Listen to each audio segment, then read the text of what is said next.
Jika orang Inggris mengucapkan good morning, Jika orang Korea mengucapkan annyeonghaseyo, Jika orang Jepang mengucapkan konnichiwa, maka kami sebagai umat muslim mengucapkan Assalamualaikum warahmatullahi wabarakatuh. kami dari kelompok 3. akan menjelaskan materi tentang Analisis pasar dan perilakunya. sebelum lanjut ke video, Kenalan sama kami dulu yuk. Halo, aku Yuyun Farida dengan NIM 01 yang akan membahas materi mengenai pasar dan karakteristiknya dalam pemasaran.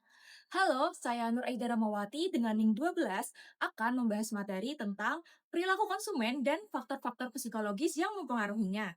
Halo, aku Aminah Rosada dengan NIM 017 akan membahas tentang metode mengukur dan menganalisis pasar serta perilaku konsumen. dan saya Melati Aska dengan NIM 30 yang akan membahas tentang pemanfaatan hasil analisis pasar dan perilaku konsumen dalam strategi pemasaran. Selamat menonton!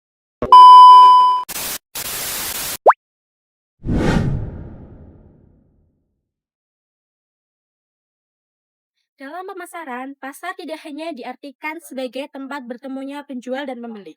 Lebih dari itu, pasar merupakan sekumpulan individu atau kelompok yang memiliki kebutuhan, keinginan, serta kemampuan yang melakukan transaksi.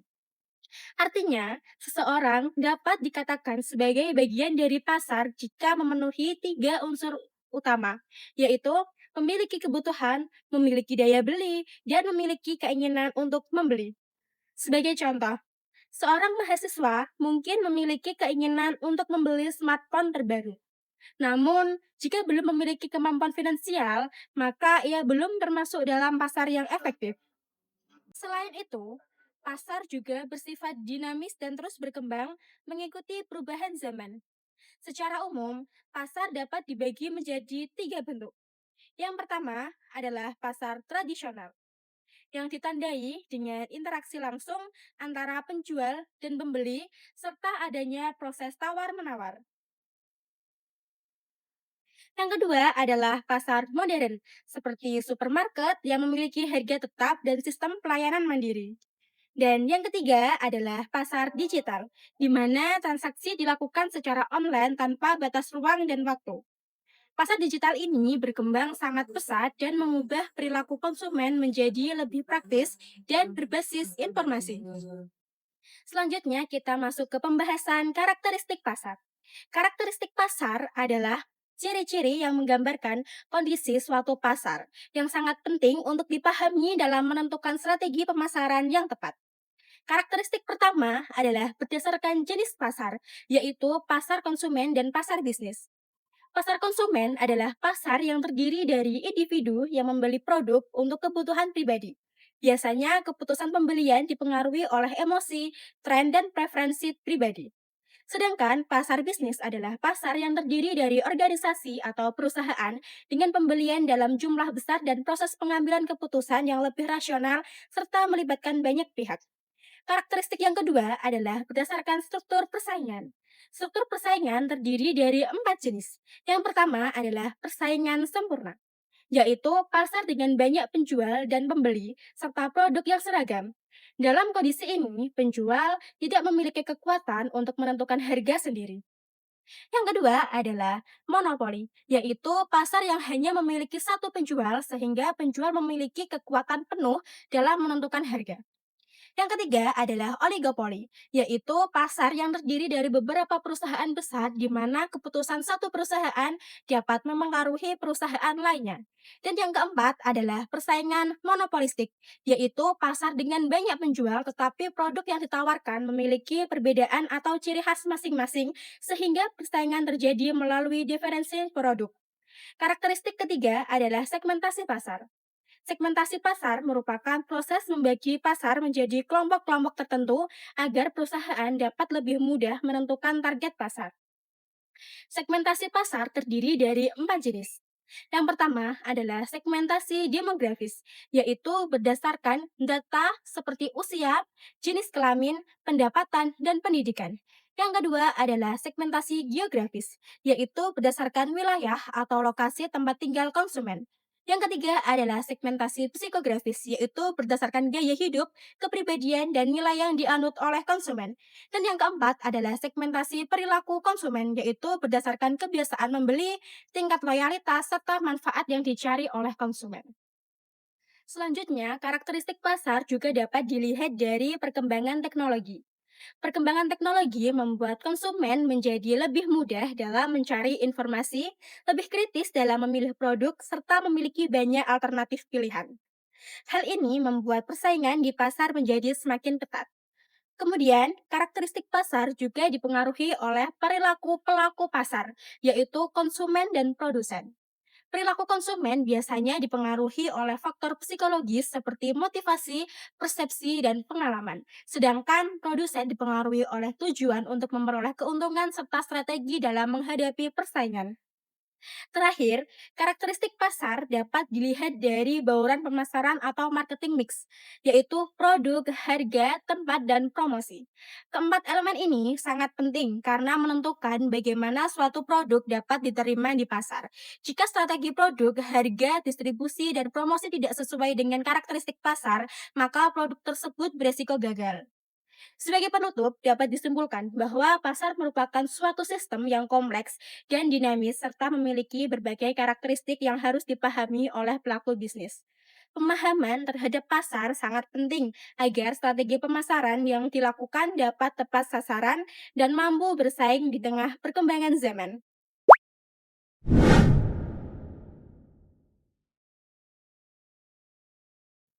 Perilaku konsumen merupakan aktivitas individu dalam mencari, membeli, menggunakan, hingga menghabiskan suatu produk atau jasa.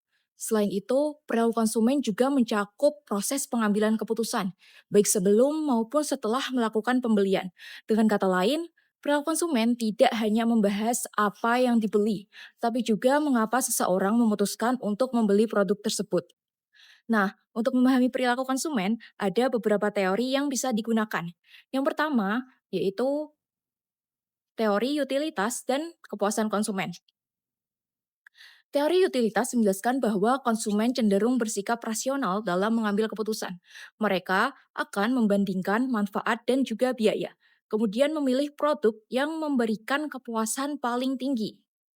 Sementara itu, kepuasan konsumen menekankan pada aspek emosional setelah pembelian. Tingkat kepuasan dipengaruhi oleh kualitas produk, pelayanan, dan juga citra merek. Semakin baik pengalaman yang dirasakan, maka semakin tinggi pula tingkat kepuasan konsumen. Untuk selanjutnya, ada teori kepribadian dan motivasi. Teori kepribadian menjelaskan bahwa setiap individu memiliki karakter yang berbeda, sehingga memengaruhi perilaku pembelian. Sebagai contoh, konsumen yang terbuka terhadap hal baru cenderung lebih tertarik mencoba produk baru, sedangkan konsumen yang cenderung berhati-hati akan menghindari risiko. Nah, di sisi lain, teori motivasi menjelaskan bahwa perilaku konsumen didorong oleh kebutuhan, mulai dari kebutuhan dasar hingga kebutuhan akan pengakuan dan aktualisasi diri. Pemahaman terhadap motivasi ini dapat membantu pemasar dalam menentukan strategi yang tepat. Kemudian yang terakhir ada teori pembelian rasional dan impulsif. Pembelian rasional dilakukan berdasarkan pertimbangan logis, seperti harga, kualitas, dan juga manfaat produk. Sedangkan pembelian impulsif itu terjadi spontan dan lebih dipengaruhi oleh emosi atau keinginan sesaat. Nah, oleh karena itu, dalam praktiknya strategi pemasaran sering menggabungkan pendekatan rasional dan juga emosional untuk menarik perhatian konsumen. Selanjutnya yaitu faktor-faktor psikologis yang memengaruhi perilaku konsumen. Yang pertama ada motivasi. Motivasi merupakan dorongan dari seseorang untuk memenuhi kebutuhan. Kebutuhan ini dapat bersifat fisik seperti lapar dan juga haus maupun psikologis seperti keinginan untuk dihargai. Ketika kebutuhan tersebut cukup kuat, maka seseorang akan terdorong untuk bertindak. Kemudian yang kedua ada persepsi. Persepsi adalah cara seseorang dalam memahami atau menilai suatu situasi. Meskipun memiliki kebutuhan yang sama, setiap individu dapat mengambil keputusan yang berbeda karena adanya perbedaan persepsi. Kemudian yang ketiga ada pengetahuan. Pengetahuan diperoleh melalui pengalaman dan proses belajar. Pengalaman tersebut akan memengaruhi cara seseorang dalam mengambil keputusan di masa yang akan datang. Yang keempat, ada keyakinan dan juga sikap. Keyakinan merupakan apa yang dipercayai seseorang terhadap suatu produk, sedangkan sikap merupakan penilaian atau perasaan terhadap produk tersebut. Keduanya sangat dipengaruhi oleh keputusan pembelian, karena konsumen cenderung bertindak berdasarkan apa yang mereka yakini. Jika terdapat persepsi yang kurang tepat, biasanya perusahaan akan melakukan upaya untuk memperbaikinya seperti melalui komunikasi pemasaran.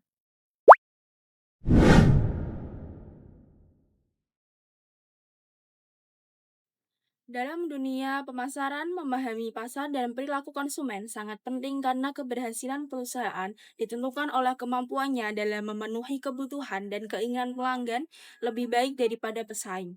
Oleh karena itu, perusahaan perlu memiliki informasi yang jelas mengenai siapa konsumennya, bagaimana karakteristik mereka, serta bagaimana mereka mengambil keputusan pembelian.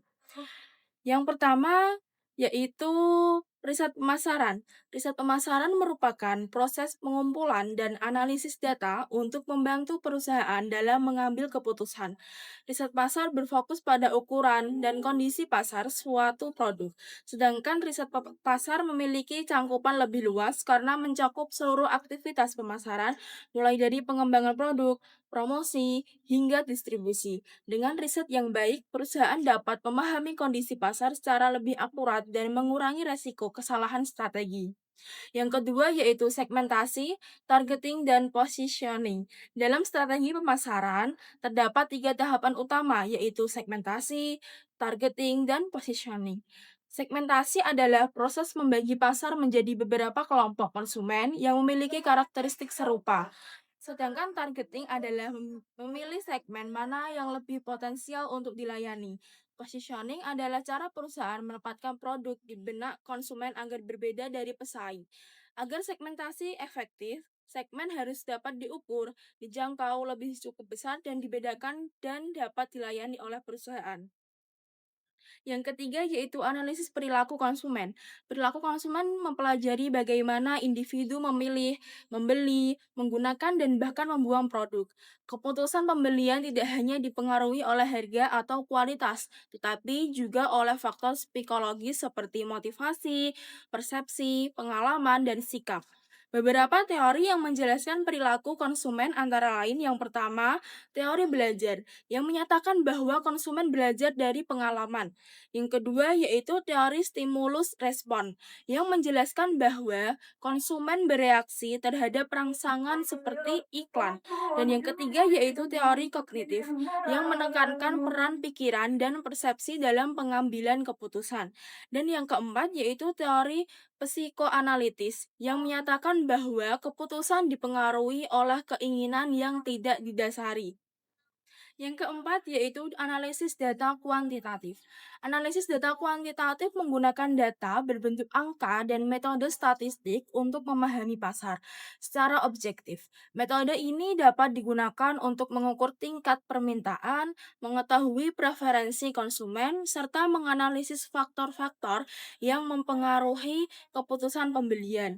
Dengan pendekatan ini, perusahaan dapat membuat strategi pemasaran yang lebih terukur, berbasis data, dan tidak hanya berdasarkan asumsi.